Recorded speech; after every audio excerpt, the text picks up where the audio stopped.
Now, another news for you tonight. Less than 6 hours remain in Utah's legislative session. It wraps up one of the shortest legislative sessions in the country, and some big proposals look to be running out of time. The clock is ticking. Chief Political Correspondent Lindsay Aerts is live at the state capitol tonight. Lindsay, what is on the docket tonight? Where do we stand?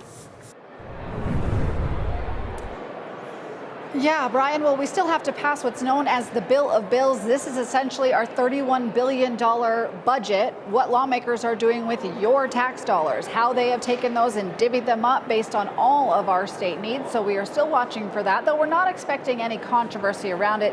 Usually that budget bill gets highly negotiated and highly sorted out before it gets to the floor, but it's a technicality that it still needs to pass.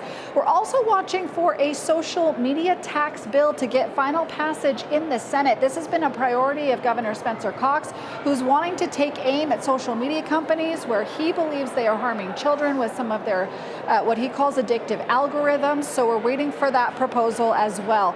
Now, one of the themes of this session, as I talk to politicos and even to lawmakers, has been that a lot of the controversial bills have died. Big election reforms, including requiring voters to show ID at the drop box when returning a mail-in ballot. That died yesterday. Lawmakers will instead consider a study of the plan after this failed 2 years in a row.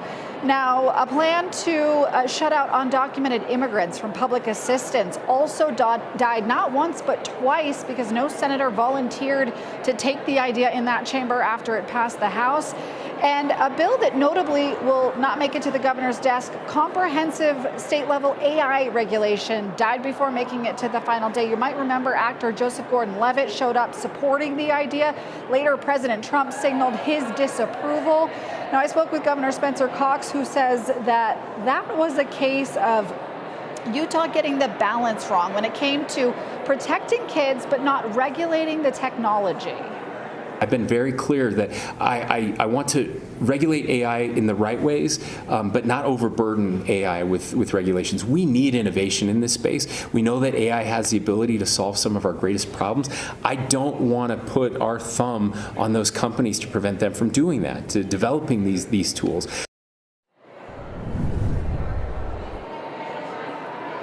Now, another thing the governor always says to me is judge the legislature by what they pass, not what they propose. So there have been over 1,000 bills proposed this year, but somewhere in the range of 500, maybe even a little bit less, are going to pass. And notably, they are passing a lot fewer bills this year than they have in years past.